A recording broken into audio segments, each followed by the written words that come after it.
Ces temps-ci, nous avons perdu beaucoup de terre à cause de l'érosion. Et sans nos champs, sans nos cultures, comment nous allons survivre ici? Ce n'est pas fini. Le phénomène devient plus fort, chaque jour. Comment continuer à vivre ici? Ce n'est plus tenable.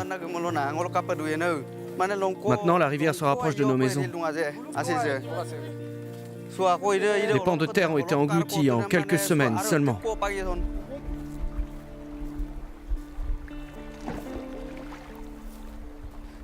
Nous sommes tous terrorisés à l'idée de vivre ici. On peut disparaître à tout moment. Avant, il y avait un village là-bas, et puis plus rien.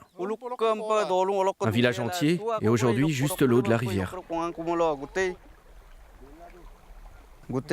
Là, regardez. Tout ça est sur le point de s'effondrer. Attention, attention.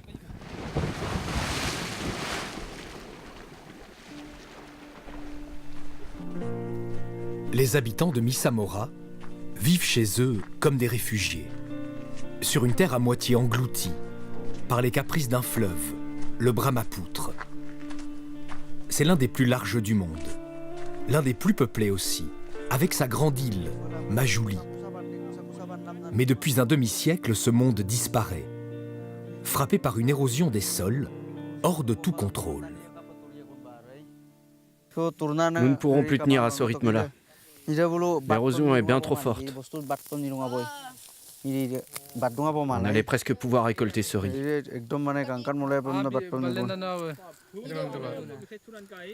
Encore un peu de temps, et il arrivait à maturité.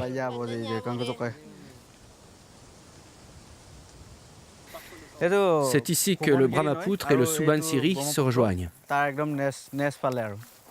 Selon une vieille légende, le jour où les deux fleuves se rejoignent doit être un jour heureux.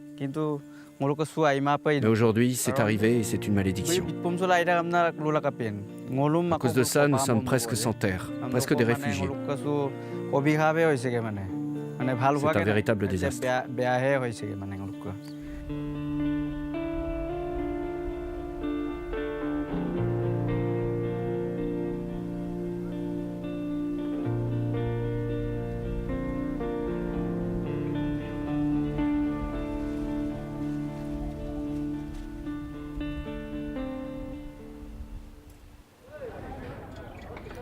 L'embarcadère de Mimatigat. C'est d'ici que partent tous les bateaux et le ravitaillement à destination de Majuli. C'est un lien vital pour toutes les îles du fleuve Brahmapoutre.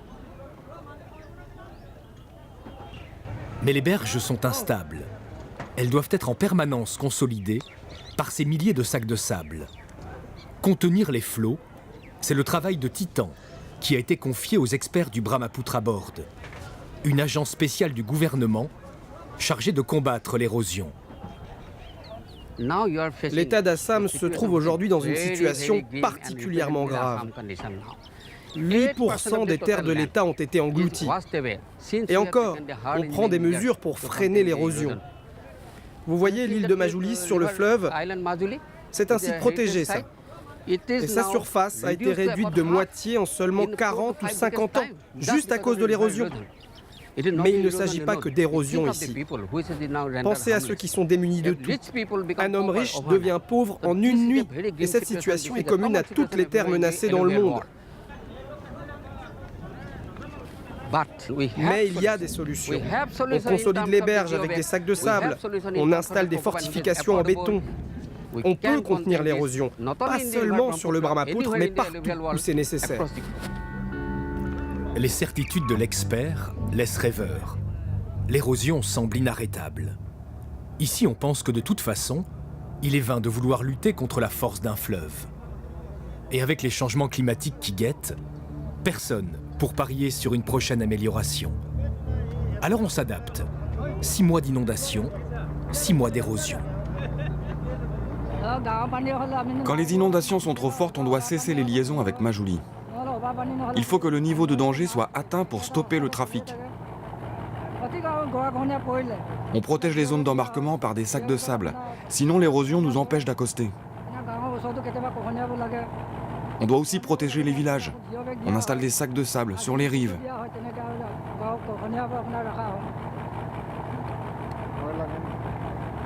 Vous savez, l'érosion est vraiment très impressionnante ici. Ça fait peur. Ça fait vraiment peur.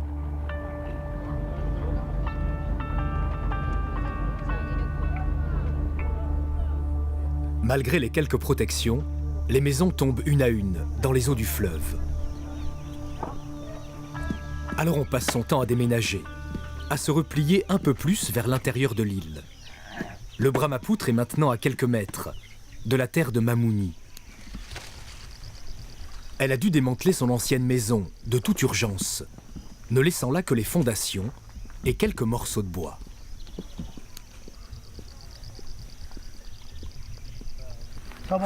Quelle misère. On n'arrête pas de déménager. Et la prochaine fois, on ne sait même pas si on aura une bonne terre. Le Brahmapoutre se rapproche. Il faut vendre ces arbres avant qu'il ne soit trop tard. C'était notre maison ici. Nous l'avons démantelée pour la reconstruire un peu plus loin. Nous avons sauvé ce qu'on a pu, mais nous avons beaucoup perdu. Il faut finir de transporter ce qu'il reste de matériaux. Oui, faisons-le maintenant.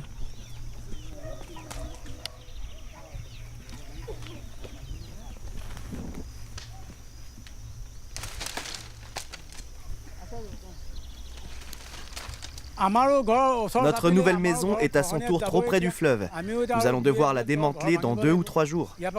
Où allons-nous vivre? C'est la grande question, ici, à Majuli. Car la côte peut s'affaisser de plusieurs mètres par semaine. Les villageois se réinstallent souvent au bout du chemin, sur un coin de terre, prêts à plier bagages.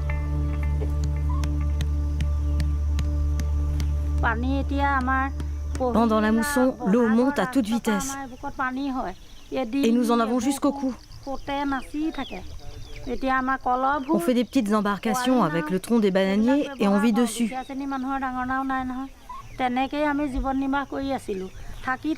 Et quand la mousson est terminée, l'érosion repart de plus belle. On est coincé entre les deux. L'île de Majuli rétrécit de jour en jour. Et c'est une île très peuplée. Alors comment trouver de la place pour tout le monde ?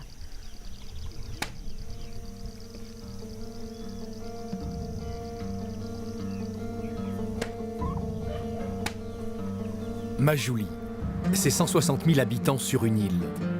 160 000 réfugiés potentiels que les autorités doivent gérer. Trouver des terres pour reloger les sinistrés, indemniser des paysans ruinés, les dossiers s'empilent. C'est pourtant la priorité absolue du gouvernement de l'Assam. Un budget de plusieurs millions de dollars, mais l'administration indienne est dépassée par l'ampleur de la crise.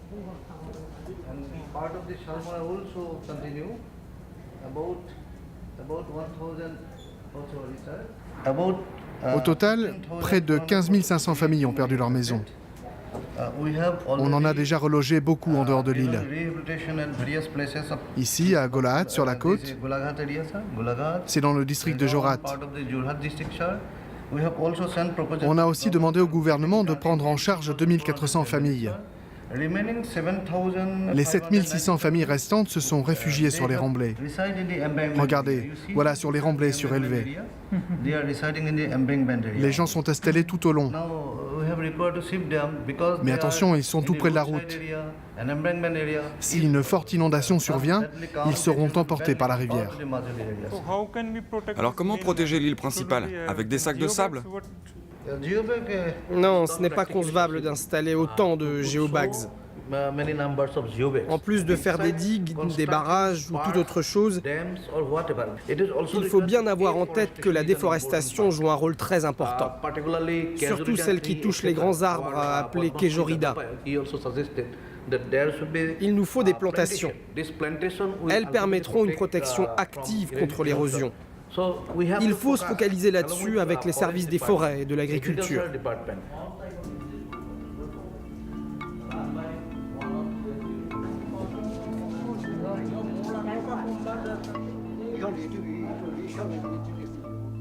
Alors voilà comment Majuli rétrécit. Le fleuve s'infiltre dans les terres et les morcelle. Des terres qui se couvriront de sable après chaque mousson. Pour les communautés, une seule année suffit pour se retrouver complètement détachées de la grande île. Plus de routes, plus d'approvisionnement, une vie de réfugiés.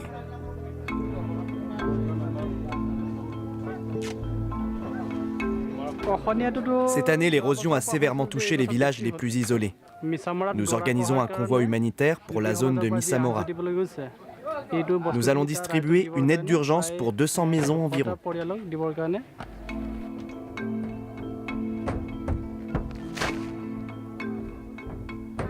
Quelle est la situation aujourd'hui? Si vous voulez le savoir, eh bien, venez dans ces villages. La situation est très préoccupante là-bas. Les gens n'ont plus beaucoup à manger et ils ne dorment plus en sécurité.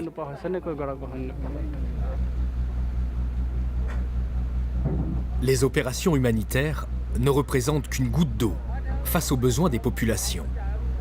Sur la route de Missamora, on croise d'autres villageois démunis. Ils croient un instant que ce bateau est venu pour eux et nous prépare un embarcadère de fortune. Espoir déçu.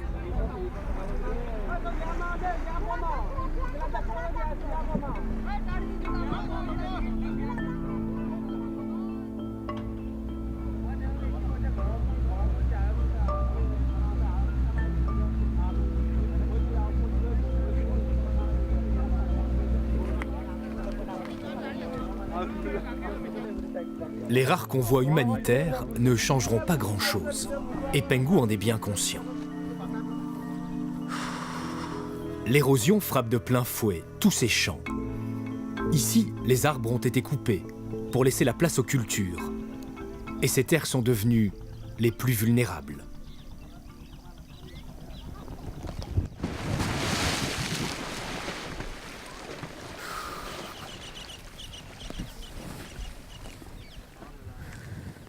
On n'a plus trop d'options à Missamora. Nous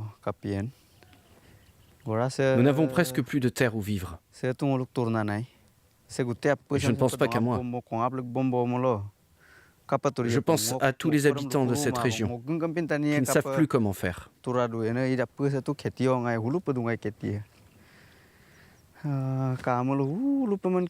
Avant, notre champ était immense.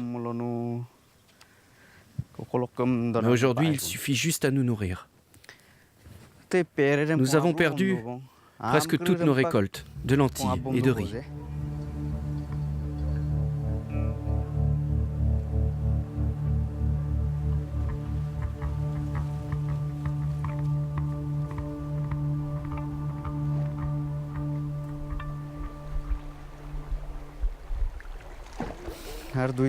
Dans 2 ou 3 jours, nous aurions pu récolter ce champ. Cette récolte, c'était notre seule nourriture ici. Ça me donne envie de pleurer. Je suis désespéré. Tous ces efforts pour rien.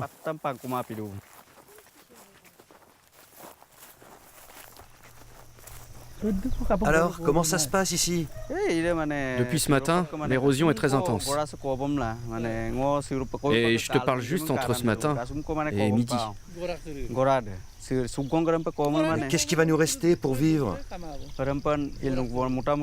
Si dans les jours qui viennent rien ne change, il faudra prendre une décision. Tu penses que le village va disparaître? Oui, le village après les champs. On verra demain, mais je n'ai plus beaucoup d'espoir. Tu vois ce à quoi on est confronté, et pourtant le gouvernement ne fait absolument rien ici. Oui, les protections sont dérisoires. Et les autorités ne trouvent plus de terre où nous réinstaller. Pour nos pertes, on ne reçoit aucune compensation. Le Brahmaputra Board a bien essayé de mettre des protections ici, mais sans succès. On a vraiment l'impression qu'ils se fichent de nous.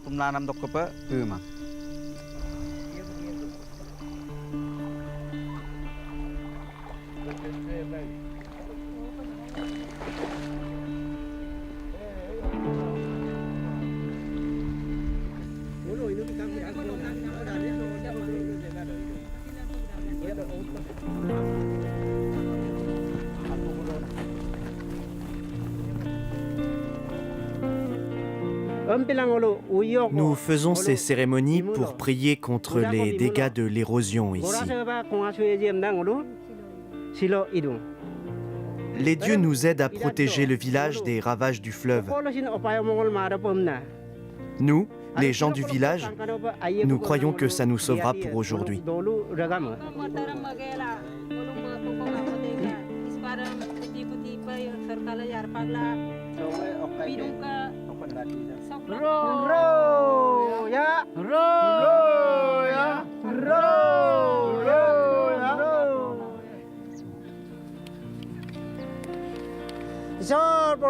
Soleil, lune, millions d'étoiles, entendez-nous, bénissez-nous, sauvez, sauvez notre village du Brahmapoutre, sauvez-le de l'érosion, arrêtez l'érosion, au moins pour aujourd'hui. Les prières ne pourront pas tout régler, et les habitants veulent comprendre pourquoi Majuli sombre dans les flots. La réponse est complexe. Des moussons de plus en plus violentes, un fleuve gonflé par la fonte des glaciers de l'Himalaya et la déforestation massive. Il y a même un tremblement de terre qui a modifié le cours du Brahmapoutre en 1950. Mais les recherches sur l'érosion avancent, conduites par le professeur Bordolai et de nouvelles générations d'ingénieurs. That is bogging down the economy of our state. Flood and erosion. Yesterday night, I was Hier soir, je regardais cette émission à la télévision. C'était l'histoire d'une femme. Elle pleurait sur les bords du Brahmapoutre à Majuli parce qu'une érosion massive venait d'emporter sa maison.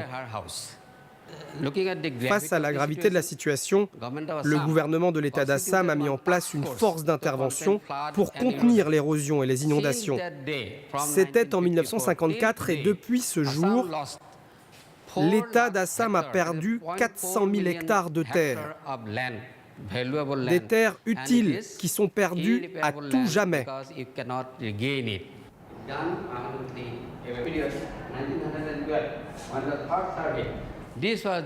Voilà ce qu'était l'île de Majuli, avec ses 1256 km².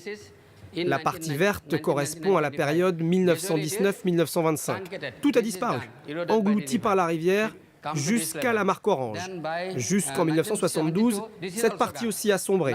Il reste maintenant la zone violette, Majuli en 2001.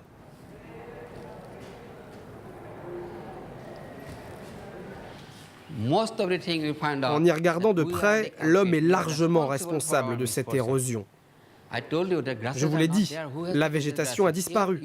Ce n'est ni vous, ni moi qui l'avons coupée. Les gens qui habitent sur les rives l'ont coupée et ont rendu la zone vulnérable à l'érosion. Du coup, la rivière a changé son cours et le phénomène s'accentue. Alors devons-nous pleurer pour ces gens? Réfléchissez. Pourquoi font-ils ça?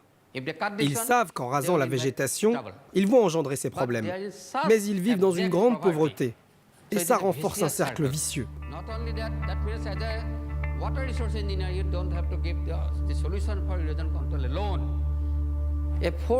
Il y a 4 ou 5 ans, un tsunami a frappé Madras sur les côtes du Tamil Nadu. 2 ou 3 villages ont été complètement protégés grâce à la mangrove. Elle a absorbé le choc. Servez-vous de cette expérience pour travailler sur le Brahmapoutre. C'est là qu'il faut en venir et planter ces arbres. Je vous le dis, ils sont notre grand espoir. Avec peu de moyens, on peut faire des merveilles.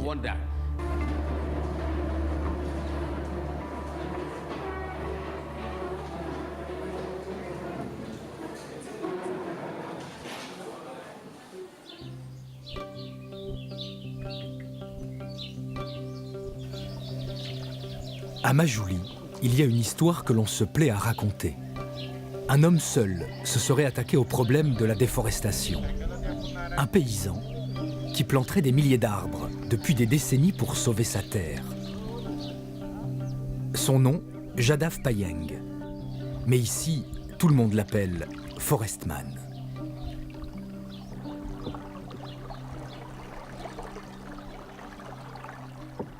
Il y a 35 ans, il n'y avait presque que du sable ici. C'est à ce moment-là que j'ai commencé à planter des arbres, à reverdir ce lieu. On dit que ma forêt a permis de sauver cette terre de l'érosion. En tout cas, depuis 35 ans, elle est protégée par ces arbres. Les autres systèmes de protection, on peut les installer à certains endroits, mais pas partout. Il vaut mieux entourer Majuli d'une barrière végétale. L'érosion diminuera et nous serons peut-être sauvés.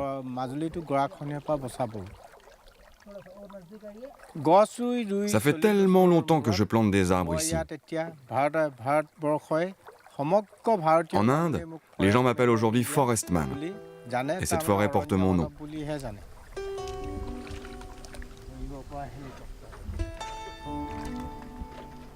Jadav Payeng est un solitaire. Et ça fait longtemps que ça dure. À 20 ans, il a pris conscience des ravages de la déforestation. Personne ne voulait l'écouter. D'autres le menaçaient. Alors il a commencé un travail de géant, graine après graine. 35 ans plus tard, c'est devenu ce paradis vert. Difficile d'imaginer qu'une telle forêt soit sortie de la main d'un seul homme, même s'il reçoit à l'occasion un peu d'aide des habitants de Majuli. C'est pour toi. Qu'est-ce que c'est? Des graines.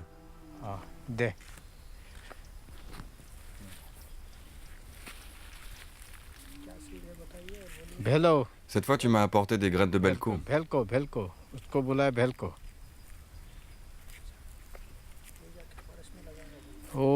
Elles iront bien dans la forêt. En revanche, tu vois, celle-là, elle n'est pas bonne. Les autres sont parfaites. Je vais aller les planter là-bas. Elles deviendront des arbres très grands, très utiles par ici.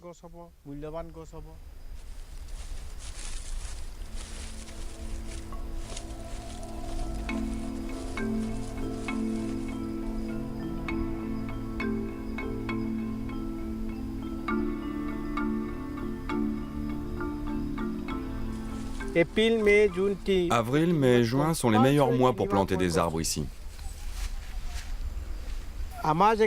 Notre terre peut devenir très sèche, comme un désert. Donc il faut la végétaliser au plus vite. Alors je plante ces graines dans les espaces vides et sur les îlots déserts pour accélérer le processus de reboisement. Je vais essayer de faire ça jusqu'à mon dernier souffle. C'est un peu la mission que je me suis imposée dans la vie. L'histoire de Jadav commence à faire le tour du monde. Celle d'un homme simple, devenu héros de l'environnement, sans rien avoir demandé à personne. Alors Forestman quitte parfois sa forêt, pour des salles de conférences, des écoles, en Inde ou à l'étranger. Enfin, pas trop longtemps. Jadav doit avant tout s'occuper de ses protégés. Combien d'arbres j'ai pu planter ici? C'est devenu aujourd'hui cette immense forêt. De grands arbres comme ceux-là, des arbres petits et robustes ici.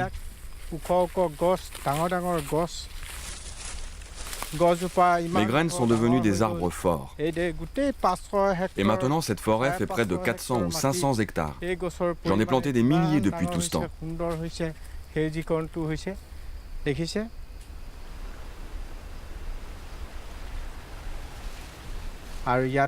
Maintenant, on trouve ici des éléphants, des rhinos, des tigres.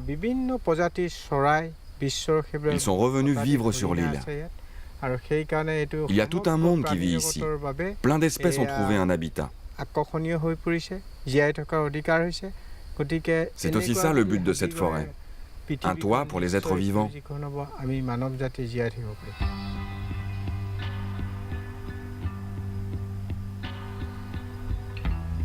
La voilà, cette immense forêt.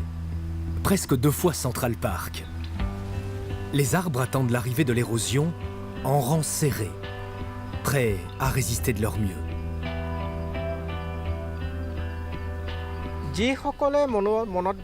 Ceux qui pensent que tout ça est impossible,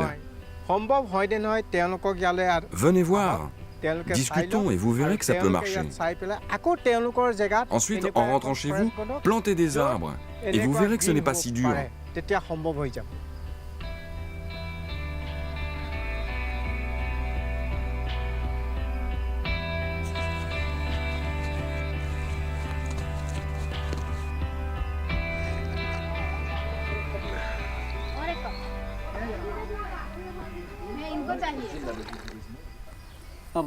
Alors, comment ça va la forêt? Tout va bien là-bas. Il y a des éléphants en ce moment. Tu verrais ça, ils ont dévoré des milliers de pousses de bambou. Je vais devoir les remplacer par de nouvelles plantations.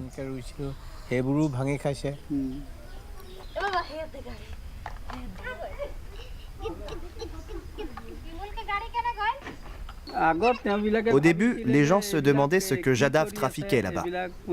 Une forêt? Tout le monde disait que ça ne servirait à rien. Mais aujourd'hui, c'est tout l'inverse. La forêt de Jadav nous protège de l'érosion et même de la pollution en général. Et maintenant, chaque maison ici est entourée d'arbres et de plantations. On est tous un peu devenus des planteurs d'arbres. Si l'histoire est belle, Forestman n'est pas encore entré au panthéon des divinités indiennes. Et la déforestation est toujours massive sur Majuli, dans l'indifférence presque générale.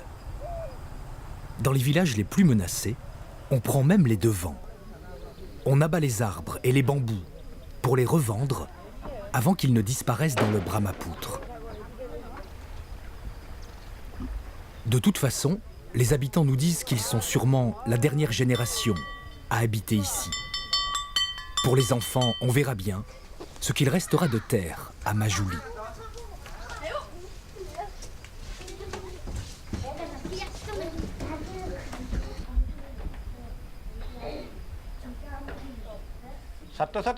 Les enfants, aujourd'hui c'est un jour un peu particulier. Jadav Payeng vient nous rendre visite dans notre école. Il va nous parler de son histoire, de la protection de la nature. Alors écoutez-le attentivement.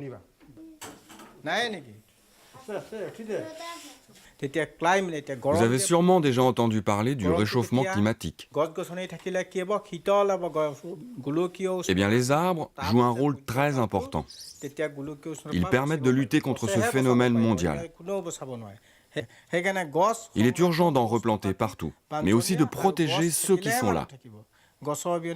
Et si vous voyez quelqu'un couper des arbres, dites-lui « Arrête, arrête, nous en avons besoin ». C'est vous qui avez la responsabilité du monde de demain. Monsieur, comment les arbres nous protègent de l'érosion? Les racines s'enfoncent profondément dans la terre. Elles forment une sorte de rempart contre l'érosion en consolidant les sols. Et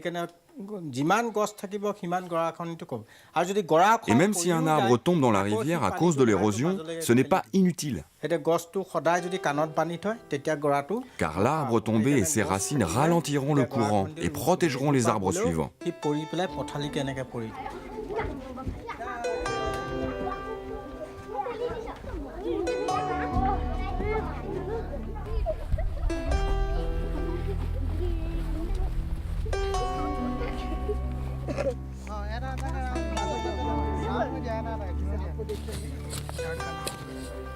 Ce sera comme un devoir d'école de le faire grandir.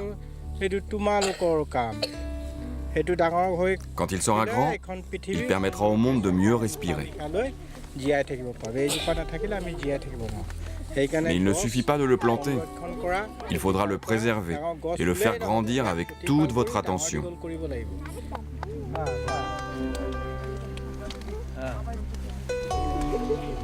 Les leçons de Jadav mettront du temps à faire leur chemin. Et Majuli vit dans l'urgence d'une disparition programmée. Il n'est pas seulement question de réfugiés, de terres englouties ou d'arbres coupés. Une culture unique au monde est en train de disparaître avec l'île. Voici les sutras et les adeptes du dieu Vishnu. Cette religion est arrivée à Majuli il y a 5 siècles et compte aujourd'hui 22 monastères. Ici, les moines rejettent le système des castes prônent la non-violence, l'égalité entre hommes et femmes. Ce sont aussi d'incroyables artistes. Nous accueillons de jeunes moines de 10 ans et nous leur donnons une éducation. Les familles nous confient leurs fils et ensuite on les forme selon les préceptes du vishnouisme.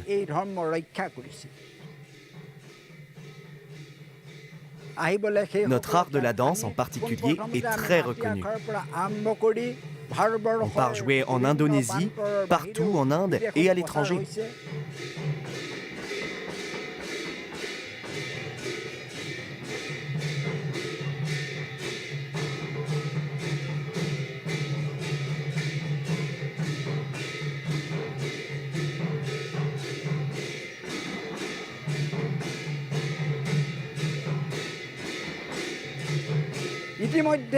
En quelques années, plusieurs de nos monastères ont quitté l'île de Majuli. Ils ont déménagé d'ici à cause de l'érosion et ont quitté le berceau de notre culture. Ce sont de grandes pertes pour les gens de Majuli. Et pour notre ordre, ce sont aussi de grandes pertes économiques.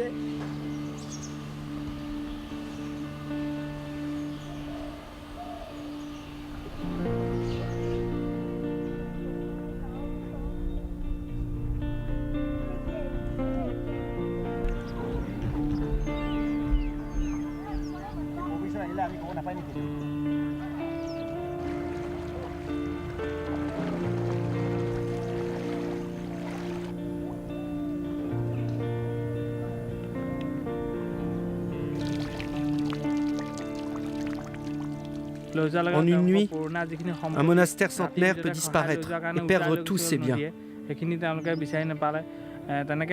Beaucoup ici ont déjà connu ce destin à cause du fleuve Brahmapoutre. Les autres monastères sont déjà partis loin de Majuli et ce sera bientôt notre tour. Comment pourrons-nous continuer à transmettre notre culture ? Notre monde est ici et pas de l'autre côté du fleuve. Il faut bien avoir ça en tête. Sauver Majuli de l'érosion, c'est aussi sauver une culture à part entière. Il faudrait au moins que l'île soit classée au patrimoine mondial de l'UNESCO. Et ça avant de totalement disparaître. Ce serait une très bonne chose pour nous.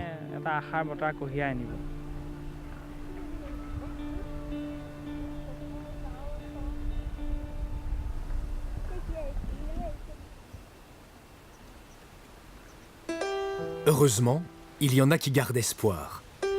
Jadav Payeng, le guerrier vert, et son rêve de forêt.